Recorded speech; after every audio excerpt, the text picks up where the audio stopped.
감사합니다. 내가 너를 사랑하노라 말씀하시고 내가 너와 함께하노라 말씀하시는 그 주님의 음성을 통해서 우리들이 새 힘을 얻고 다시 한번 주님 앞에 헌신하는 귀한 이 시간 되게 도와주시기를 원합니다. 하나님, 우리 한 사람 한 사람 주 안에서 귀한 지체들입니다. 주님께서 붙들어 주셔서 하나님의 그 놀라운 은혜로 주님 세워주시고 우리들이 함께 모여 교회를 이루어가며 함께 주님의 뜻을 이루어갈 때 하나님, 주님께서 우리 한 사람 한 사람 정말 복된 주의 하나님의 사람들 될 수 있도록 도와주시옵소서.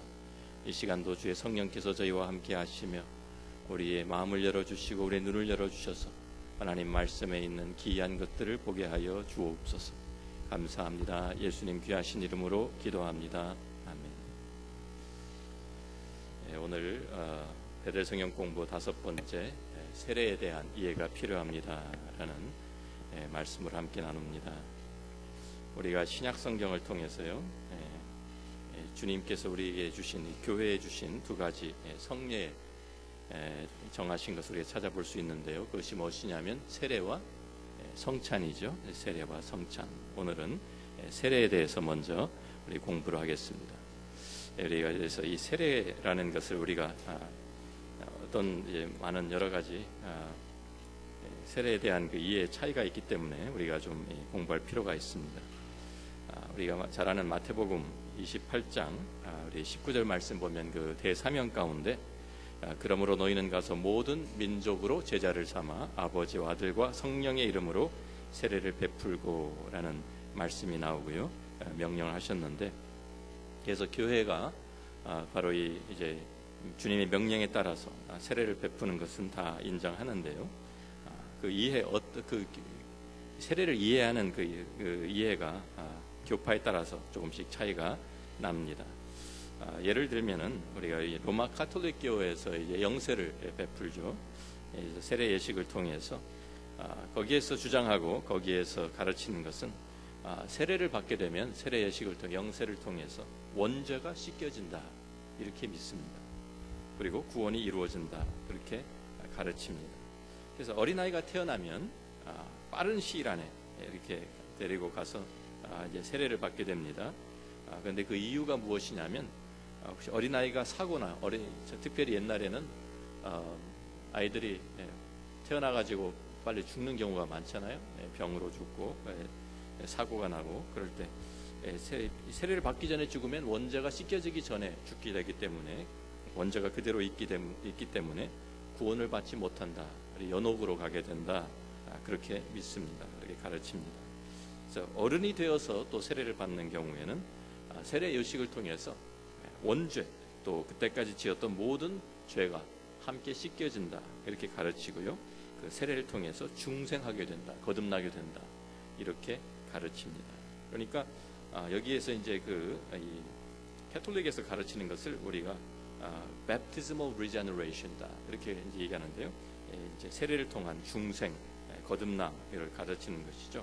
그래서 이 요한복음, 우리가 잘 아는 이제 요한복음 3장을 가서 보면 예수님께서 니고데모와 밤중에 찾아온 니고데모와 대화를 하시는 가운데 이런 말씀을 하십니다. 사람이, 예수께서 대답하시되 진실로 진실로 내게 이르노니 사람이 물과 성령으로 나지 아니하면 하나님의 나라에 들어갈 수 없느니라. 그래서 이 말씀이 여기에 물이 있지 않느냐, 물과 성령으로 라고 되어 있으니까 이 물이 바로 세례를 상징하는 것이다. 그래서 물로, 이 세례를 통한, 물 세례를 통한 중생을 주장하는 것을 이 요한복음 3장 5절을 가지고 그렇게 주장을 하는 사람들이 있습니다. 자, 그런데 우리가 그래서 이 말씀을 우리가 잘 이해를 해야 되는데, 여기에서 이 요한복음 3장도 마찬가지고요, 구약 성경들 우리가 좀 또 신약 성경에 나오는 내용들을 우리가 살펴보면 여기에서 말하는 이 시스템, 또 이 물과 여기 성령으로라는 말은 그 세례를 가르치는 것이 아니다라는 것을 우리가 알 수가 있습니다. 성경이 말씀하고 있는 시스템이라는 것은 외적인, 육체적인 그런 시스템이 아니라 내적인, 영적인 시스템을 가르치고 있다라는 것을 우리가 좀 찾아보면 좋겠습니다.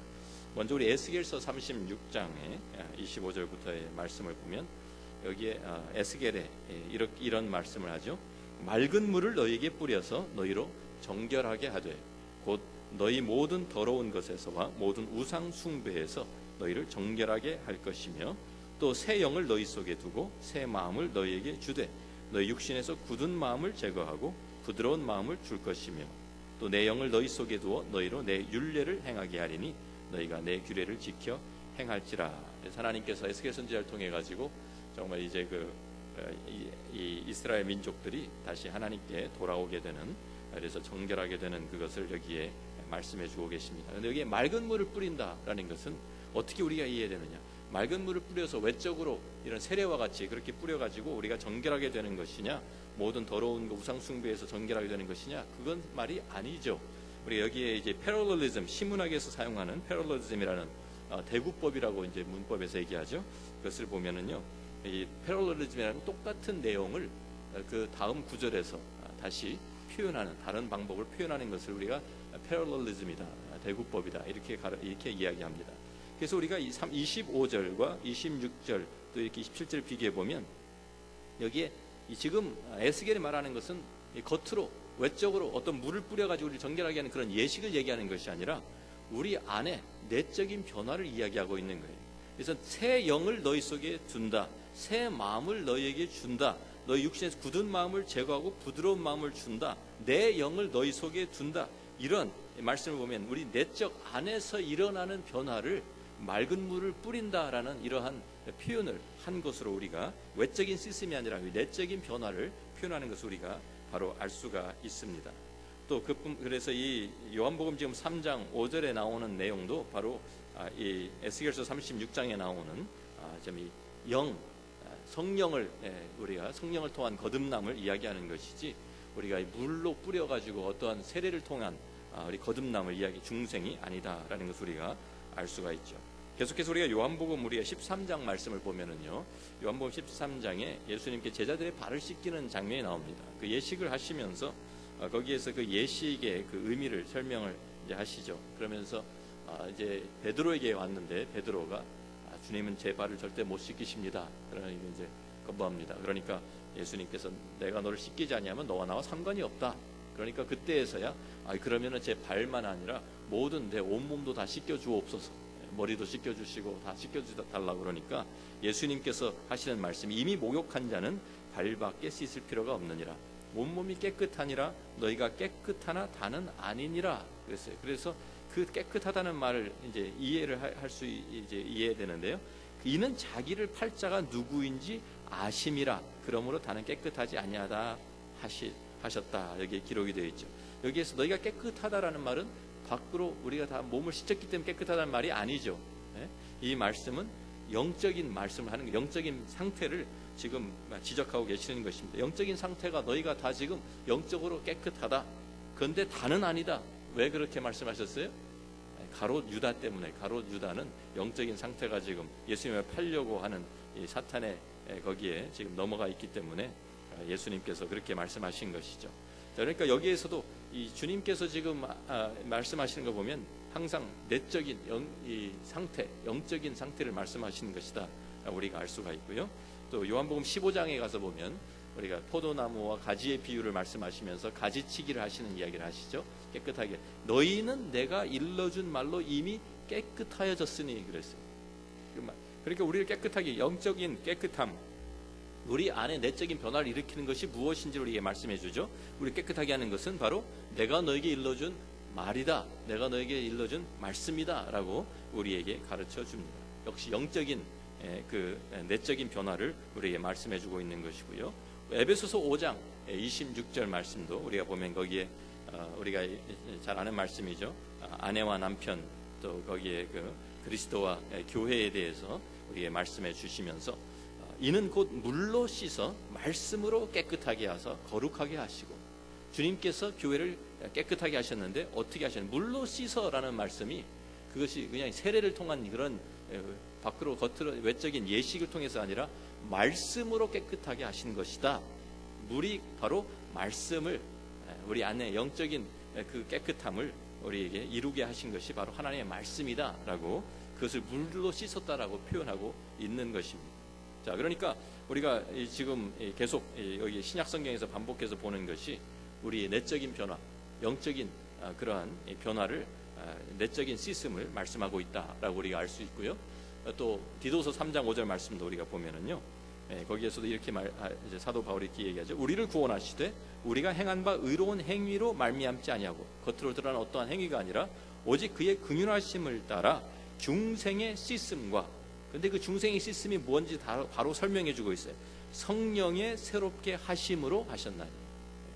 우리 안에 역시 내적인 성령의 새롭게 하심을 중생의 시스템이라고 표현하고 있는 것입니다. 자, 그러니까 우리가 이 모든 것을 종합해 보면은요, 외적인 형식, 예식, 어떠한 세례 예식을 통해서 우리의 죄가 씻어지고 우리가 정결하게 되고 깨끗해지는 것이 아니라 우리의 성령을 통한, 하나님의 말씀을 통한 우리의 내적 변화를 이렇게 표현하고 있다라고 우리가 알 수 있는 것이죠. 마지막으로 결론적으로 베드로전서 3장 21절 말씀 보면 사도 베드로도 세례에 대해서 이렇게 말씀합니다. 물은 예수 그리스도께서 부활하심으로 말미암아 이제 너희를 구원하는 표니 곧 세례라. 그래서 이 물이 세례를 가리킨다고 말씀하면서 이는 이 세례에 대한 의미를 분명하게 여기 설명해 주고 있어요. 이는 육체의 더러운 것을 제하여 버림이 아니요. 다시 말해서 우리가 어떤 예식을 통해서 우리가 정결하게 되는 것이 그런 예식적인 것이 아니라 하나님을 향한 우리 선한 양심의 간구니라. 우리 안에서 내적인 하나님을 향해 찾아가는 바로 그 양심의 간구를 표현하는 것이다.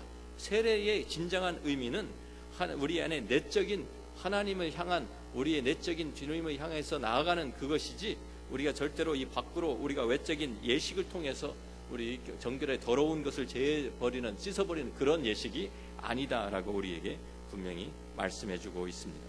자, 그렇기 때문에 우리가 로마 카톨릭 교회나 또 다른 이제 어떠한 이런 baptismal regeneration, 우리가 세례를 통한 중생을 이야기하는 분들은 성경을 잘못 이해하고 있는 것입니다. 또 로마 카톨릭 교회의 가르침은 성경의 가르침과 상반되는 것이죠. 종교 개혁가들이 그러기 때문에 성경의 가르침으로 돌아가자, 그래서 카톨릭 교회의 오류를 지적한 것입니다. 우리 성경을 우리가 보면 구원이란 것은 절대로 어떠한 우리의 행위를 통해서 이루어지는 것이 아니라고 우리에게 분명히 말씀하죠. 우리가 잘 아는 말씀 에베소서 2장 8절 9절 말씀 같이 한번 읽어봅니다. 너희는 그 은혜에 의하여 믿음으로 말미암아 구원을 받았으니 이것은 너희에게서 난 것이 아니요 하나님의 선물이라. 행위에서 난 것이 아니니 이는 누구든지 자랑하지 못하게 함이라 그랬어요. 그래서 여기서 그 종교개혁가들이 계속 반복해서 외친 것이 오직 은혜로, 오직 믿음으로, 오직 말씀으로, 계속해서 그 말씀으로, 믿음으로, 은혜로 그것으로 우리가 구원을 받는 것이다. 행위가 아니다. 바로 이 에베소 2장 8절 9절 말씀을 통해서 계속 그것을 기치로 내걸고 주장을 했잖아요. 솔라 그라체, 솔라 피데, 솔라 스크립추라 해서 이게 반복이 되었는데요. 우리가 만약에 이러한 예식을, 어떤 의식을 통과함으로써 우리가 구원을 받는다라고 이야기를 하면은 그것은 행위예요. 그죠? 행위를 우리가 어떤 행위나 요식, 어떠한 그러한 의식을 거치면서 우리가 어떤 그것을 우리의 어떤 행위로 말미암아서 우리가 구원에 들어가는 것과 마찬가지이기 때문에 이것은 성경의 가르침과 잘못된 상반된 것이다라고 우리가 분명히 알 수가 있습니다. 우리가 특별히 누가복음 또 23장 43절 말씀을 가서 보면 거기에 우리가 잘 아는 십자가에 예수님이 달리셨을 때 좌우에 강도 둘이 같이 달렸잖아요. 같이 처형을 당했습니다. 그랬을 때 한 강도는 우리가 복음서에 보면 한 강도는 예수님을 계속 비난하고 당신이 정말 하나님의 아들이면 내려와서 당신도 구원하고 우리도 구원하라. 그런데 다른 강도가 하나가 이제 그 다른 그 강도를 이제 나무라면서 예수님께 간청을 하죠. 예수님께 참 주의 나라 이르실 때 저를 기억해 주옵소서라고 이제 기도할 때 예수님께서 그에게 하신 말씀이 바로 이 말씀입니다. 예수께서 이르시되 내가 진실로 내게 이르노니 오늘 내가 나와 함께 어디에 있어요? 낙원에 있으리라 하시니. 자, 그런데 우리가 이것을 보면은요, 지금 그러면 이 강도를 그래서 우리가 어떤 강도라고 합니까? 구원받은 강도라고 그럽니다. 구원 받았습니까? 못 받았습니까? 낙원에 갔습니까? 못 갔습니까? 천국에 갔죠. 자, 그런데 그러면 이 세례 받지 않고 천국에 갈 수 있다는 말이에요? 아니에요. 세례 받았어요? 안 받았어요? 이 사람? 아니 이제 예수님 고백했으니까 이 사람 세례 주자 그리고 물로 가서 물로 뿌리고 그랬어요? 안 했잖아요. 성부 성자와 성령의 이름으로 세례를 준다고 안 했잖아요. 세례를 통한 어떠한 그런 것이 아니라고요. 그죠? 세례라는 그것은요, 여기에서 이 세례에 그 통해 가지고 이 사람이 구원을 받은 그런 것이 아니라 세례 없이 세례 받을 찬스가 없었죠, 이 사람은. 그죠? 뭐 다른 아무것도 할 찬스가 없었죠. 정말 이 사람은 정말 아무것도 하지 않고 구원받은 사람입니다. 오직 믿음 하나로, 오직 믿음으로. 그죠? 이 사람이 예수 믿고서 무슨 할 기회가 무슨 선한 일을 행할 기회가 있었어요, 없었어요? 아무것도 없었어요. 자, 행함으로 구원받지 않는다는 아주 가장 좋은 그 우리 예가 될 수 있다고 생각합니다. 그래서 우리가 이 성경 말씀을 종합해 보면은요, 우리가 분명히 이것은 알아야 됩니다. 자, 5번입니다. 세례가 구원의 조건이 아닙니다. 세례 받았다고 구원받고 그래서 세례를 통해서 구원받는 것이 아니라 또 구원의 방편이 아닙니다. 세례의 조건, 세례를 받아야 구원받는다 이것도 아니고요, 세례를 통해서 구원받는다 이것도 아니라는 말이에요. 세례가 구원의 조건도 아니고 방편도 아닙니다. 또 단지 세례를 받았다고 해서 무조건 구원의 보장도 아닙니다. 보장을 받은 것이 아닙니다. 그러니까 우리가 이 세례는 구원, 이 등식에서 벗어나야 돼요. 이게 잘못됐어요. 성경적으로 이것은 틀린 것입니다. 구원은 오직 무엇으로 이루어져요? 믿음으로 이루어집니다. 근데 제가 가끔 이제 가서 사람들하고 대화하면서요, 구원 받으셨습니까? 라고 물어보면은요, 답변하는데 답변이 이렇게 돌아오는 때가 많아요. 저 세례 받았어요, 목사님. 저는 구원 받았냐고 물어보는데 세례 받았다고 대답을 해요. 그러니까 이 사람들 생각에는 세례 받은 사람은 구원 받은 사람, 이런 등식이 지금 들어가 있는 거예요. 그래서 다시 제가 물어봅니다. 제가 구원 받으셨어요? 그러면 저 모태 신앙인데요, 그래요. 그 같은 얘기가 아닙니다. 그렇잖아요. 모태 신앙, 유아 세례 받았는데요, 뭐 별 얘기가 다 나와요. 근데 그건 아무 상관없는 얘기예요, 구원 받은 거하고. 뭐 어떤 사람들은 심지어 나 한경진 목사님께 제가 세례 받았어요. 저는 속으로 소환. 누구한테 받은 게 무슨 상관이에요? 아니 뭐 자기 뭐 유명한 목사님들 이름 막 대요. 뭐 한경진 목사님, 뭐 김창인 목사님, 뭐 한국에 유명하신 거 훌륭하신 분들이죠. 그런데 그분에게 세례 받았다고 뭐가 특별한가요? 아니거든요. 자, 그래서 우리가 이 세례에 대한 분명한 이해를, 우리가 이 세례를 주면서 세례에 대한 그 교육을 제대로 안 시켰기 때문에 문제입니다. 그래서 이 잘못된 생각들을 많이 가지고 있어요. 우리가 선약 성경에 나오는, 이제 지금부터 이제 본론에 들어가는 겁니다. 자, 세례에 나오는, 그래서 제가 빨리 지나갔어요, 좀.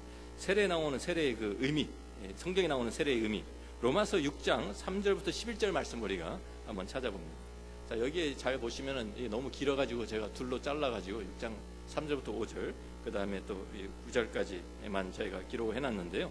한번 나중에 시간이 되실 때 한번 다시 보시면 좋겠습니다. 근데 제가 여기에 제가 읽을 때, 뭐 제가 이렇게 빨간 글씨로 강조도 해놓았고, 제가 읽을 때 잘 들으시면서 무엇이 강조되는지 한번 보십시오.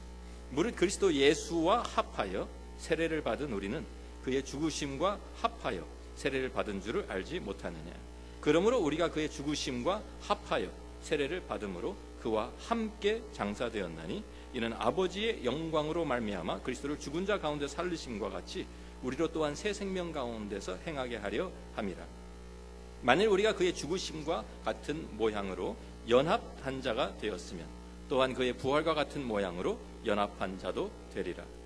우리가 알거니와 우리 옛사람이 예수와 함께 십자가에 못 박힌 것은 죄의 몸이 죽어 다시는 우리가 죄에게 종노릇하지 아니하려 함이니 이는 죽은 자가 죄에서 벗어나 의롭다 하심을 얻었음이라. 만일 우리가 그리스도와 함께 죽었으면 또한 그와 함께 살 줄을 믿노니 이는 그리스도께서 죽은 자 가운데서 살아 나셨음에 다시 죽지 아니하시고 사망이 다시 그를 주장하지 못할 줄을 알미로라 그랬습니다. 자, 여기에 보면은요, 자, 이 세례의 가장 기본적인 의미가 여기에 기록이 되어 있습니다. 로마서 6장에 세례의 가장 기본적인 의미, 그 뜻이 무엇입니까? 제가 지금 계속 반복되는 내용이 뭡니까? 합하여라는 단어, 함께라는 단어, 연합된이라는 단어. 그러니까 세례의 가장 기본적인 그 뜻이 뭐예요? 예수와 합하여 세례를 받은 우리는, 세례의 가장 기본적인 의미는요, 그리스도 예수와 연합되었다라는 것입니다. 영적인 연합입니다. 세례가 우리에게 표현해 주는 것은, 세례의 의미는 내가 예수 그리스도와 영적으로 하나가 되었다, 연합되었다, 그것이에요. 다른 것이 아닙니다. 함께 장사되고 함께 일으키심을 받고 함께 살았다. 우리가 함께 십자가에 못 박혔다. 합해서 세례를 받았다. 죽으심과 합하여 죽으심과 같은 모양으로 연합한 자가 되었고 부활 같은 모양으로 연합한 자가 되었다. 계속 반복되는 내용이 바로 그거예요. 세례의 그 아이디어, 세례의 가장 기본적인 내용은 그리스도와 연합이다. 그 말입니다. 영적인 연합. 그리스도와 내가 이미 영적으로 하나가 되고 연합이 되었기 때문에 내가 세례를 받는 거예요. 믿으십니까? 예. 그래서 신약 시대에 당시에는요 세례를 침례로 행했다라고 우리가 보통 알고 있습니다. 다 침례로 한 건 아닐 수도 있어요. 그런데 침례가 이제 주를 이루었다라고 우리가 봅니다. 그래서 침례가 보여주는 그 그림이 있어요. 영적인 원리를 잘 표현해 주는 거예요. 우리가 자 침례 혹시 여기서 침례 받아보신 분 계십니까? 침례 받으신 분들 좀 계시죠? 침례교회나 그쪽 계통에서 침례 받으신 분들이 계실 거예요. 침례 받으면 어떻게 합니까? 보통 침례를 어떻게 줍니까? 물속으로 목사님이 머리를 잡고서 밑으로 확 누릅니까? 보통 그렇게 하지 않죠. 그렇게 하는 분들도 있더라고요. 그런데 보통은 뒤로 이렇게 안아서 누였다가 다시 이렇게 세우죠. 그래서 그 그림을 잘 생각해 보세요. 물속에 들어갑니다. 믿음을 고백합니다. 그러면서 이제 나는 당신 예수를 믿습니까? 예수를 믿습니다. 그러면은 이제 내가 성부와 성자와 성령이라고 세례를 준다고 하면서 이 사람을 물속에 확 집어넣었다가 조금 있다가 다시 탁 이렇게 세웁니다. 그게 무슨 그림이에요? 그림이 무슨 그림이냐면요 장례식 치르는 그림입니다. 장례식. 그거 아셨어요? 우리가 세례식이라는 것이 사실은 장례식 그림을 지금 보여주고 있는 거예요. 물이 무엇이냐면요 물은 무덤이에요. 무덤. 물이 무덤을 상징하는 거예요. 그래서 내가 들어갔어요. 내가 물속에 들어갔어요. 이제는 나는 죽었습니다. 나는 이제 예수 그리스도와 함께 십자가에 죽었습니다. 죽은 사람 어떻게 해야 돼요? 장사 지내야지. 장례를 치러야지. 그러니까 이 사람을 물속에 집어넣는 게 뭐예요? 무덤 속에다가 묻고서 땅을 탁 덮어버린 거예요. 무덤 속에 들어간 거예요. 그래서 예수와 함께 장사된 거예요. 죽었어요. 장사 지냈어요. 그런데 예수님이 3일 만에 어떻게 됐어요? 다시 부활하셨어요. 그러니까 물속에서 무덤을 열고 다시 나오는 것이 그림이에요. 그 물이 무덤이에요. 무덤. 우리가 다 한 번씩 죽은 사람들이에요. 세례받은 사람들. 누구와 함께? 예수와 함께 죽었고 예수와 함께 장사되었고 예수와 함께 다시 살아난 거예요. 부활한 거예요. 그래서 바로 십자가의 그 사건이 이제는 세례받으면서 예수님이 십자가에 달렸을 때 나도 거기서 죽었다. 예수님이 죽을 때 나도 죽은 거예요. 예수님이 그래서 장사 지낼 때 나도 장사 지낸 거예요. 나도 옛사람은 죽었어요. 그런데 예수님이 살아나실 때 나는 이제 예수님과 함께 다시 새로운 생명으로 거듭나고 태어난 거예요. 부활한 거예요. 새 생명을 얻은 거예요. 그것이 세례가 우리에게 보여주는 의미고 그 그림입니다. 세례를 통해서. 근데 우리가 이제 이 장로교에서는 약식으로 하니까 그 그림이 잘 안 보이죠. 머리를 그냥 뿌리고 물로 그냥 뿌리고 그냥 그러고서 끝나니까 이게 실감 있게 안 나오는데 이게 나타나지 않는데요. 뭐 장로교에서 침례 절대로 하면 안 된다 이런 얘기가 아닙니다. 우리 하기 어려우니까 그렇게 하는 것이죠. 그래서 우리가 이 침례 이거 그림을 그리시면은요, 바로 이것이 내가 내 옛사람은 죽었고, 그러니까 장사되었고 그리스도와 함께 죽어서 십자가에 죽어서 내 죄 때문에 예수님이 나의 죄 때문에 돌아가셨으니까 내가 그리스도와 함께 죽었고 장사되었고 예수님이 살아나실 때 나도 같이 살아났다. 영적인 연합인 거예요. 영적인 예수님과 연합. 그래서 갈라디아서 2장 20절에 사도 바울이 그런 그 고백을 하죠. 내가 그리스도와 함께 십자가에 못 박혔나니 죽었어요. 그런데 이제는 내가 산 것이 아니요 누가 산 거예요? 내 안에 그리스도께서 사는 거예요. 바로 그것이 세례의 의미예요. 세례. 나는 죽었고 내가 그리스도와 함께 다시 살았다. 죽었고 장사되었고 살아났다. 바로 그 그림입니다. 자, 그래서 우리가 이제 이해가 좀 그림을 머리에 넣어 놓으세요. 세례는 장례식, 내 장례식 치른 것이다. 자, 우리가 세례는 또한 우리 안에서 이루어진 영적인 진리를요, 외적으로 우리가 공포하는 예식입니다. 자, 우리가 성경을 또 찾아봅니다. 우리 사도행전 2장 4등기 2장 36절 말씀부터 우리가 보면은요, 여기에 사도 이제 베드로가 오순절날 이제 성령 강림 이제 하신 후에 성령이 강림하신 후에 나가서 이제 설교를 하죠. 설교의 맨 마지막 부분 결론이 36절입니다. 그런즉 이스라엘 온 집은 확실히 알지니 너희가 십자가에 못 박은 이 예수를 하나님이 주와 그리스도가 되게 하셨느니라. 자, 이 말씀을 선포됐어요. 말씀이. 그 말씀을 듣고 있던 이 사람들이 이제 그 말을 듣고 어떻게 돼요? 마음에 찔려 베드로와 다른 사도들에게 물어 이르되 형제들아 우리가 어찌할꼬 하거늘. 이미 마음의 변화가 이루어졌습니까? 이루어지지 않았습니까? 말씀을 듣고 이미 마음에서 하나님을 향해서 말씀을 통해서 변화가 이루어진 거예요. 회개가 이루어진 거예요 벌써.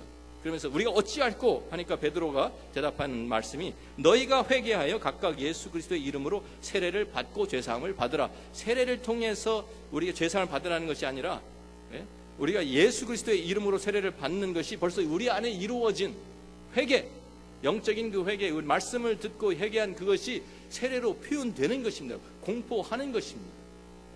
그래서 그것을 이제 예수님은 이제 그러야 하면 성령의 선물을 받으리니 약속은 너희와 너희 자녀와 모든 먼데 사람 곧 우리 주 하나님이 얼마든지 부르시는 자들에게 하신 것이다. 그래서 그날 이 사람들이 말씀을 들은 이 사람들이 몇 명이나 세례를 받아서 3,000명이 세례를 받고 3,000명이 거기에서 이제 지금 그 교회의 멤버가 되었습니다. 자, 그래서 여기에서 지금 공개적으로 이 사람들이 선언을 한 거예요. 선포를 한 거예요. 세례를 통해서 선포를 하는 것이죠. 예수님은 나의 주님이시다 라고 선포를 한 것입니다. 그런데 이것이 유대교, 지금 그 당시의 유대교에서도 지금 핍박이 벌써 이제 그때 시작되고 있었고요. 자, 지금도 이 세례 고백이, 세례라는 것이요, 얼마나 좀 생명의 위협을 가하는 것이 될 수 있어요. 이슬람 지역에서. 이슬람에서는 사람들이 개종을 하면은요, 개종하고서 믿음 고백하고 세례 받으면 바로 그날 짐 싸들고 도망쳐야 된대요. 왜냐하면 그날 밤 그냥 집에 들어가면 당장 이제 가족들부터 자기 잡아가지고 죽이니까. 그런 사람들이 많아요. 그렇게 살해당한 사람들이 많아요. 그러니까 이슬람 지역에서 개종을 하고 예수를 믿겠다고 선언하고 공개적으로 선언하는 것은요, 세례가 바로 그것이거든요. 공개적으로 사람들 앞에 나는 이제 예수님을 믿는 사람입니다, 예수님은 나의 주님이다 하고 선언하는 거예요. 공포를 하는 거예요. 그러면은 바로 핍박이 시작되는 거예요. 죽음을 당할 수도 있어요. 순교할 수도 있어요. 그런 우리가 이 공개적으로 이제 이것을 선언한다고 선포한다는 것은 그런 좀 그것까지 우리가 감수하는 거예요. 로마서 우리가 10장 9절 10절 말씀도요, 우리가 이 말씀도 잘 이해를 하셔야 됩니다. 내가 만일 내 입으로 예수를 주로 시인하면, 여기서 예수를 주로 시인한다는 거, 우리가 그냥 예수님을 나는 예수님 믿습니다라고 고백하는 거 생각하기 쉬운데요, 이 말씀의 의미가 무엇이냐면은 그 당시에 로마 지금 시대에 그 당시에 모든 로마 사람, 로마 제국에 사는 사람들은요, 누구를 주라고 시인해야 되느냐면 시저가 주시다, 황제가 가이사가 주시다, 이거를 고백을 했어야 돼요. 그런데 예수 믿는 사람들은 그렇게 고백을 하지 아니다, 시저가 주가 아니다, 예수님이 주시다. 그래서 핍박받은 거예요. 그래서 잡혀 죽은 거예요. 그래서 순교당하고 화형장에 끌려가고 동물들의 밥이 되고, 예수님은 주시다, 이걸 굽히지 않았어요. 공개적으로 선언하는 거예요. 그래서 내가 만일 내 입으로 예수를 주로 시인하며 또 하나님께서 그를 죽은 자 가운데 살리신 것을 내 마음에 믿으면 구원을 받으리라. 사람이 마음으로 믿어 의에 이르고 입으로 시인하여 구원에 이른다. 입으로 시인하는 그냥 우리 입으로 내뱉는다, 그 말이 아니에요. 이 말은 우리가 공개적으로 사람들 앞에서 예수는 주님이시다, 이걸 고백한다는 말이에요. 다른 사람, 모든 사람들에 알린다는 말이에요. 그러니까 이것은 우리가요, 다른 그림으로 우리가 하는데 공개적으로 시인하고 공포하고, 이것은요 결혼식과 같은, 결혼식 같은 거. 세례식은 또 다른 그림은요 결혼식입니다. 결혼은 뭐 하는 겁니까? 사람들 손님들 다 초대해 놓고 증인들 불러놓고 그 증인들 앞에서 두 사람이 서약을 하죠. 당신은 이제부터 누구예요? 내 남편이에요. 당신은 내 아내예요. 서약하고 다 공포하는 거예요. 사람들이 다 보고 증인이 서는 거예요. 증인으로. 그래서 결혼식이 두 사람이 한 몸이 되었어요. 그러니까 연합하는 그것 지금 똑같아요. 예수, 사람들 앞에서, 사람들 모든 증인들 앞에서 세례받는다는 것은 어떤 의미가 있냐면 공개적으로 예수님에 대한 사랑을 고백하는 것이고요, 예수님께 서약하는 거예요. 주님은 나의 주님이십니다. 예수님이 나의 남편이 되십니다. 나는 주님의 신부입니다. 서약하는 거예요. 그리고 그래서 그것을 공포하는 거예요. 모든 사람들 모아놓고. 결혼식 보통 뭐 몰래 숨어 사는 사람들도 있지만 결혼식은 보통 어떻게 공개적으로 하죠? 다 증인들 불러놓고 증인들 세워놓고 하잖아요. 그게 결혼식이에요. 공개적으로 사람들 앞에서 나는 예수님이 이제부터는 나의 주님이십니다. 예수님이 나는 주님과 하나가 되었습니다. 이제부터 나는 다른 사람 섬기지 않습니다. 예수님 섬깁니다. 그게 세례식이에요. 그래서요, 우리가 이 교회에서 우리가 이 서약 세례할 때 서약도 하고요. 저는 특별히 이 입으로 시인하는, 이 간증하는 이게 가장 중요하다고 저는 생각하기 때문에 그것이 바로 세례의 의미이기 때문에 세례식 할 때 반드시 간증을 시킵니다. 그날 못하면 그 전이라도 수요일날 저녁이라도 간증을 시켜야 돼요. 간증을 통해 가지고 사람들 앞에 내가 믿는 예수님에 대한 고백이 없으면 그 믿음은 바른 믿음으로 설 수가 없습니다. 그래서 세례식 때는 반드시 간증이 있어야 된다고 저는 믿습니다. 입으로 시인하고 고백하는, 공포하는.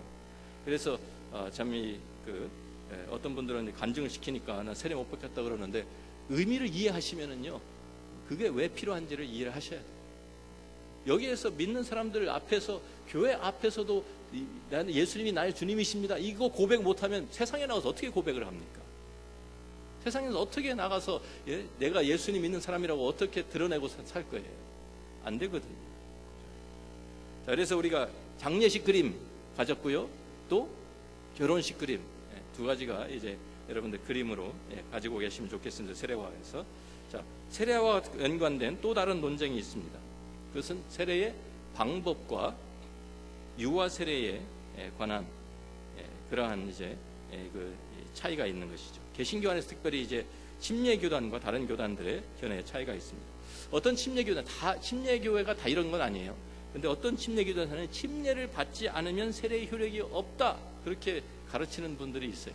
그래가지고 장로교회에서 세례를 받고 갔는데 침례교회 다니기 시작하면 침례 받았어요, 안 받았어요? 물어보고 침례 안 받고 그냥 뭐 장로교에서 약식으로 세례 받았다 그러면 침례 받으셔야 된다고 막 강요해가지고 억지로 침례 또 받게 하는 그런 교단들도 있습니다. 그리고요, 심한 경우에는, 거기까지는 그래도 뭐 그럴 수도 있다 그러는데요, 심한 경우에는 침례 받지 않았으면 구원을 받지 못했다라고 가르치는 교단도 있습니다. 그것은 이단입니다. 아까 우리가 얘기한 카톨릭 교회에서 하는 거하고 똑같아요. 침례를 통한 구원을 이야기하는 거예요. 침례 받지 않으면 그것을 구원하고 연결시키니까. 이러한 주장도 역시 믿음으로라는, 우리가 구원받는다는 이 성경의 가르침과 위배되는 것이죠. 근데 우리가 그 의미를 생각한다고 해야 된다고 그랬잖아요. 의미가 중요합니다. 자, 그래서 그 침례하고 약식 세례하고 한번 생각을 해보세요. 어떤 차이가 있는지. 침례는 물속에 확 들어갔다 나오고 그림이 좋죠. 그런데 우리가 장로교에서는 머리에 물 뿌리는데 왜 머리에 물을 뿌릴까요? 세례 받을 때 뭐 손에다 뿌릴 수도 있고, 뭐 어깨에다 뿌릴 수도 있고, 또 뭐 발에다 뿌릴 수도 있고, 뭐 여러 가지 우리 신체가 다 있는데 왜 머리에다 뿌릴까요? 머리만 구원받으라고? 아니죠. 왜 머리에다가 물을 뿌립니까? 머리 위에. 그리고 머리 뿌리는 방법도 다양합니다. 목사님마다 다 달라요. 왜냐하면 성경에 어떻게 하라고 안 나와 있으니까.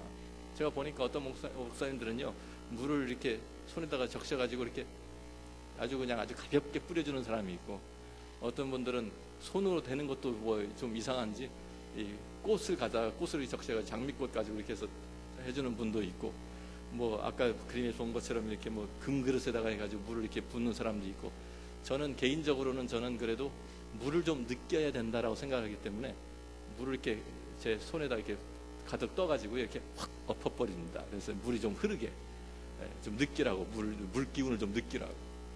왜 머리 위에다 하는 이유가 있어요. 왜 그래요? 머리가 물 속에 잠기는 걸 얘기하는 거예요, 지금. 내 머리 꼭대기가 물 아래에 있으면 온몸이 잠긴 거예요. 그러니까 이게 침례에다가 똑같은 효과죠. 약식으로 하는 것 뿐입니다. 의미는 같습니다. 죽었고 장사되었고 다시 부활했다, 주님과 함께. 자, 그러니까 그 뿌리는 어떤 방법으로 하느냐, 그게 중요한 것이 아니에요. 성경에서 세례의 의미를 강조하고 있지 세례의 방법을 강조하는 것이 아닙니다. 그래서 우리가 우리가 다시 한번 강조합니다. 세례는 절대로 구원의 조건도 아닙니다. 구원의 방편도 아닙니다. 구원의 보장도 아닙니다. 자, 그런데 또 침례교단에서 유아 세례 인정하지 않습니다. 본인의 신앙 고백이 없기 때문에 그 세례는 진정한 세례가 아니다라고 말씀하는 것입니다. 그런데 개혁주의 이 교단을 비롯해 장로교를 비롯해서 많은 교단들이, 그러니까 뭐 감리교에서도 또 성결교에서 다 인정을, 이제 그 성결교에서는 침례하나요? 생각이 잘 안 나는데 하여튼 많은 교단들이 유아세례 인정을 합니다. 그래서 우리가 그 유아세례는 어디서 온 것이냐, 우리가 이 골로새서 2장을 가서 보시면은요, 골로새 2장에 지금 나와 있죠. 또 그 안에서 너희가 손으로 하지 아니한 할례를 받았으니 곧 육의 몸을 벗는 것이요 그리스도의 할례니라. 너희가 세례로 그리스도와 함께 장사되고 또 죽은 자들 가운데서 그를 일으키신 하나님의 역사를 믿음으로 말미암아 그 안에서 함께 일으키심을 받았느니라. 똑같은 아까 로마서 6장에 나오는 내용과 똑같은, 그죠? 그리스도와 함께 장사되고 함께 일으키심을 받았다. 세례를 통해서 세례의 의미를 이해해 주면서요. 그런데 여기에 할례하고 연결을 시키고 있어요, 구약 성경에. 자, 구약 시대 할례는 어떠한 의미를 가지고 있습니까? 할례는 하나님의 소유가 된 백성이라는 그 의미가 있는 거예요. 그 표시예요. 그래서 태어난 지 8일 만에 남자 아이들에게 할례를 행합니다. 그래서 그 할례를 받으면서 그 몸에 나는 하나님의 백성이다, 나는 하나님의 소유다라는 것을 그 몸에 이제 그 표식을 지니고 있는 것이죠. 그런데 이제 지금 골로새 교회에다가 사도 바울이 편지를 쓰면서, 골로새 교인들은 다 이방인들이잖아요. 할례 받았어요, 안 받았어요? 안 받았어요. 그러니까 무할례자들이에요. 그래서 이 이방인들에게 하는 말이, 너희는 할례를 받지 않았지, 너희는 손으로 하지 아니한 할례를 받았다. 그런데 영적인 할례가 있다는 거예요.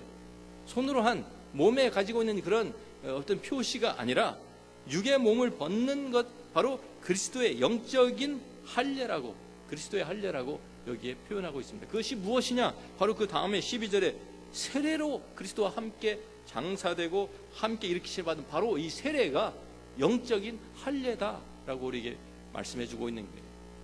다시 말해서 이 세례라는 것은 또 다른 의미가 있다고 하면, 또 다른 그림이라고 하면요, 내가 하나님의 소유된 백성이라는 표시예요. 하나님의 백성이라는 표시. 자, 성인 세례는요, 구원의 표시로 우리가 받죠. 하나님의 백성이 되었습니다. 하나님의 교회에 이제 멤버가 되었습니다라는. 그런데 유아 세례도 구원의 표시입니까?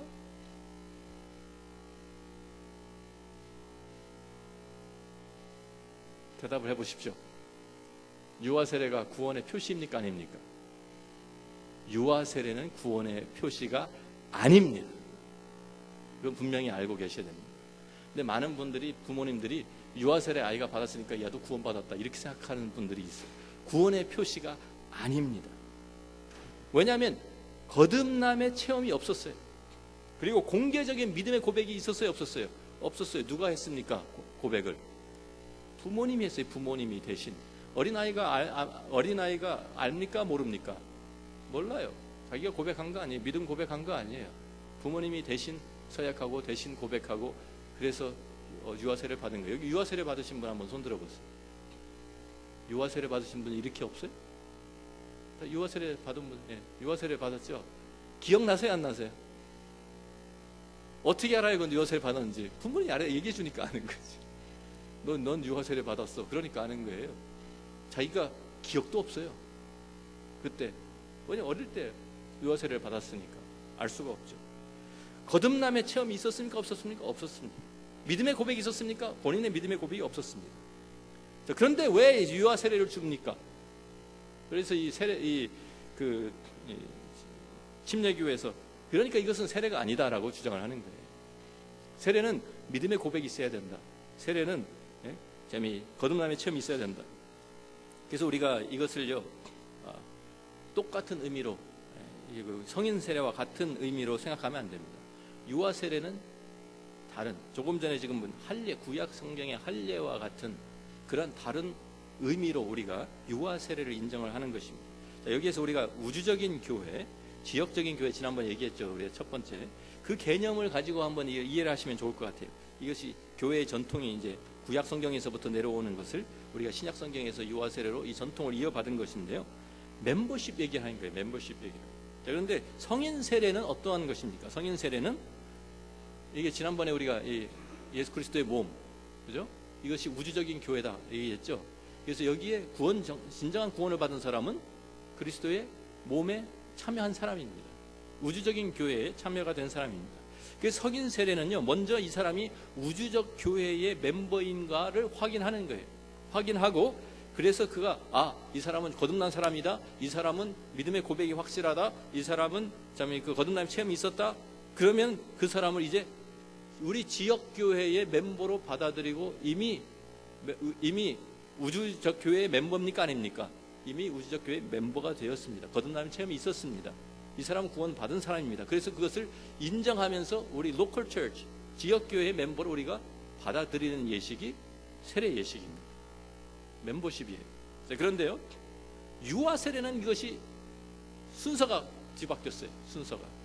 유아 세례는 아이를 먼저, 왜냐하면 이 아이가 믿는 가정의 아이이기 때문에 이 아이를 먼저 이 로컬 처치, 지역교회의 멤버로 먼저 받아주는 거예요. 우리 안에 그 테두리 안에, 우리의 그 교회 테두리 안으로 우리가 받아주는 것입니다. 먼저 준회원으로.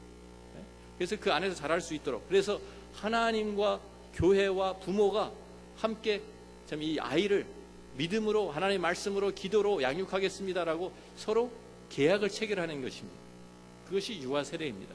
그래서 그가 영적으로 잘 성장할 수 있도록 돕는 것이죠.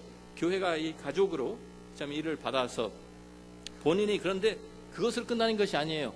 유아 세례 받은 사람은 반드시 자라면서 말씀으로 훈련 받으면서 자기가 이제 본인 스스로가 거듭남의 체험을 하게 되었을 때, 그것을 이제, 그래서 우주적인 교회의 멤버가 되었다는 것을 입교식을 통해서 확인을 합니다. 그래서 이 유아 세례는 입교식이 없으면 세례가 인정이 안 돼요. 그래서 반드시 그 아이가 12살, 어떤 교회마다 달라요. 12살, 13살, 15살 그때 됐을 때 자기가 스스로 결정할 수 있을 때, 스스로 영적으로 하나님 앞에 설 수 있을 때, 그 나이가 되면, 그래서 우리가 confirmation 하는 게 영어로, 입교라는 것은 영어로는 confirmation이잖아요. 네? confirmation, 내가 부모님이 나의 믿음을 대신 고백하고 나를 하나님 앞에서 서약을 했는데, 이제는 그 서약이 나의 서약입니다. 그 믿음이 나의 고백입니다. 내 믿음입니다. 고백을 하고 입교를 함으로써, 컨펌을 함으로, 그 믿음의 고백을 컨펌함으로써 그 세례, 유아 세례 받았던 그 세례가 인정이 되는 거예요. 정식 세례로. 그래서 유아 세례의 교인 명부가 따로 있고, 입교를 하고 세례교인 명부에는 안 들어가요. 유아 세례교인 명부는 아직. 입교를 해야 세례교인으로 인정이 되는 거예요. 정식 멤버. 그런데 순서가 그러니까 거꾸로 됐죠. 원래는 어떻게 돼야 돼요? 성인 세례는 먼저 믿음의 고백이 있고, 거듭남의 체험이 있고, 그래서 우주적인 교회 멤버가 된 것을 확인하고 우리가 로컬 처치의 멤버로 받기 위해서 세례를 베푸는데, 이거는 유아 세례는 반대로 된 거예요. 먼저 우리 로컬 처치, 지역 교회 먼저 우리가 이 지역 교회에 받아주고, 우리가 이 패밀리니까, 영적인 가족이니까, 그래서 이 안에서 보호를 받으면서 자랄 수 있도록, 그리고 그 아이가 나중에 정말 믿음을 가지고 고백하고 예수님에 대한 그 믿음이 확실하게 되었을 때 그것을 확인하면서 우주적인 교회 멤버가 되었은 것을 우리가 입교식을 통해서 확인하는 것이다. 그러니까 순서가, 이 차이가 있는 것이죠. 그러니까 이 시간의 차이를 우리가 생각하면 됩니다. 자, 우리가 고린도전서 7장 같은 데 보면, 그래서 우리가 이러한 말씀이 나오죠. 믿는 남편이 있고 믿는 아내가 있는데, 이제 그 아내는 믿질 않아요. 남편이 한 사람이, 부부 중에 한 사람이 안 믿는 거예요. 그렇다고 해서 그 사람이, 근데 사도 바울이 뭐라고 얘기하냐면, 그 사람도, 내 남편도 아직 믿지는 않지만 거룩하다 그랬어요. 거룩하다. 그리고 너 자녀들도 거룩하다. 왜? 아직 믿는 사람은 아니지만 믿는 그 영향력 아래에 있기 때문에, 그 영향력 안에 있기 때문에 믿는 아내하고 사니까 그 영향력을 받고 있다는 것에서 세상과는 다른, 세상과는 구별된 그 말이에요. 영향력을 지금 받고 훨씬 예수 믿는 찬스가 많아질까요? 아닐까요? 많아지죠. 아이들도 똑같은 거예요. 지금 아이들도 그 영향력 안에, 그래서 너희 자녀들도 거룩하다 그랬어요. 그래서 우리가 유아 세례를 주는 것은요, 두 부모 중에 한 사람이라도 믿으면 우리가 유아 세례를 베풉니다. 그리고 우리가 왜 시간 차이 때문에, 그러니까 이제 침례 교회에서는, 그러니까 이 시간, 먼저 이것이 고백이 있고, 먼저 거듭남의 체험이 있고, 그 다음에 세례가 와야지, 이 순서밖에 안 된다, 그걸 주장하는 거거든요. 그런데 한번 생각해 보세요. 우리가 영적인 것들은요, 이 시간이 사실 큰 의미가 없어요. 무엇이 먼저고 무엇이 나중에 오고. 자, 십자가 사건 생각해보고, 십자가 사건이 우리에게는 지금 과거의 사건입니다. 그렇죠? 그런데 우리가 예수를 믿는 순간, 그 믿음을 통해서 내가 그리스도와 연합이 되면서 그 과거 2000년 전에 일어났던 십자가의 사건이 나에게 지금 효력을 발생하는 거예요. 시간과 공간을 초월해서. 그것이 믿음입니다. 그러니까 똑같은 지금 영적인 그런 그것을 우리가 이해하시면 돼요. 그래가지고 유아 세례, 우리가 세례를 먼저 받았다. 유아 세례를 받. 그런데 그것이 나중에 컨펌이 된다. 그것만 우리가 이해하시면은요, 예, 큰 문제가 없다고 생각이 됩니다. 자, 여기에 대해서 뭐 반론이 있으실 분들도 있으시겠지만 시간이 없어서 제가 빨리 지나갑니다. 자, 그런데 이런 얘기를 하면은요, 뭐 질문들이 많아요, 사실. 그죠? 질문들이 많아요. 그래서 제가 많이 들은 질문들을 그냥 여러분하고 몇 개를 쉐어할게요. 어떤 분이 저한테 이 세례 공부를 하니까 이런 얘기를 하시더라고요. 저는요, 세례를 받긴 받았는데 진짜 받았는지 모르겠어요. 그래서 왜요? 그랬더니 군대 갔는데 군대에서 뭐 초코파이 준다 그래가지고 따라갔는데 거기 가서 초코파이 하나씩 나눠주더니 전부 다 머리 숙이더니 물이 확 뿌려지더래요, 위로.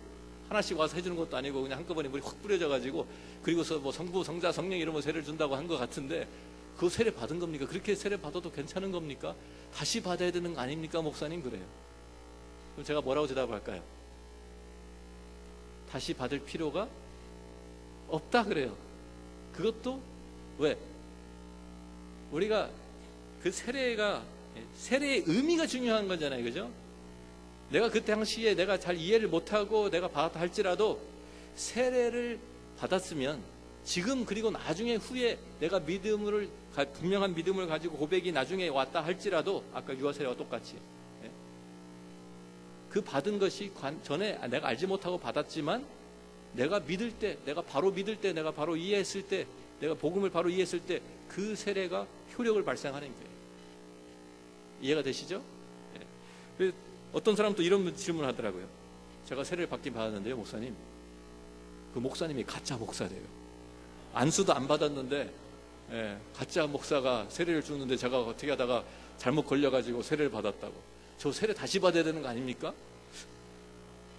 그래서 제가 그분에게 뭐라고 대답했을까요? 아니, 다시 안 받아도 돼요.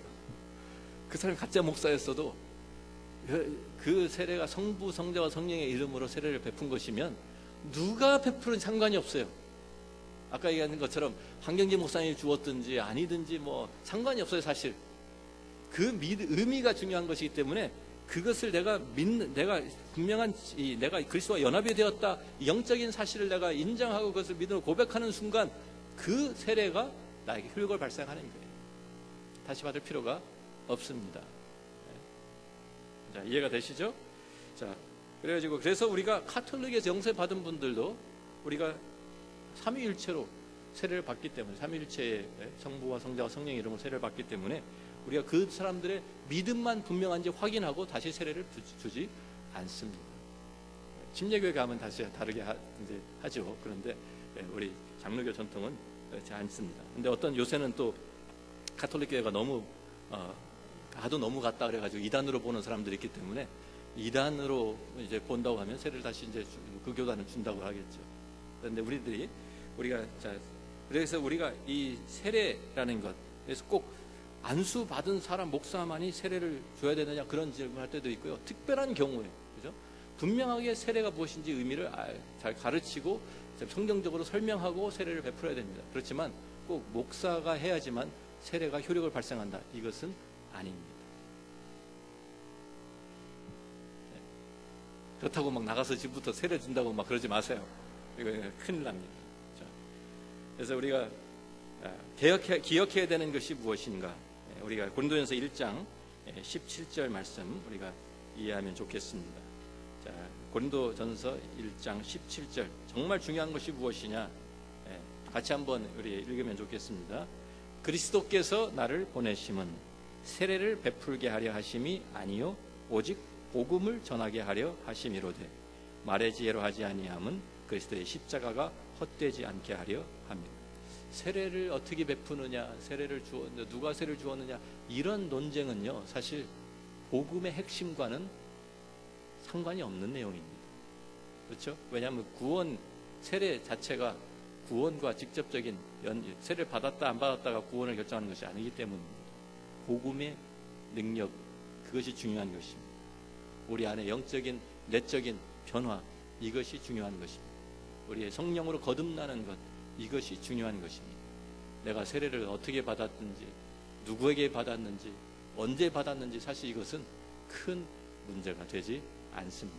그래서 우리들이 정말 불필요한, 세례 때문에 불필요한 분쟁, 교회 안에서 사라져야 되고요. 사도 바울과 같이 정말 중요한 것이 무엇이냐? 복음의 메시지입니다. 아멘입니까? 네, 같이 기도하겠습니다. 좋으신 아버지 하나님 감사합니다. 오늘 저희들이 함께 세례에 대해서 하나님의 말씀을 살펴보았습니다. 정말 세례를 통해서 우리가 우리 안에 이루어진 이 영적인 참 사실을, 이 귀한 복음의 진리를 우리들이 세례를 통해서 표현하는 이런 아름다운 예식인 것을 저희들이 깨닫습니다. 우리가 그리스도와 함께 십자가에서 죽었고, 그리스도와 함께 장사되었고, 그리스도와 함께 부활한 이 귀한 영적인 사실을 우리들이 깨닫게 하시고 그 믿음 가운데 살아가게 도와 주옵소서. 이제 나는 죽고 내 안에 그리스도께서 사신 것이라는 이 믿음의 고백이 우리에게 있게 하여 주옵소서. 우리들이 공개적으로 이 하나님에 대한 믿음을 우리가 선포하며 이 세상을 살아가게 하여 주시기를 원합니다. 고난이 온다 할지라도 정말 주님이, 예수님이 나의 주님이시다라는 이 확실한 고백이 우리의 삶을 통해서 나타나게 하시고 입으로 시인되고 고백되어지게 하여 주옵소서.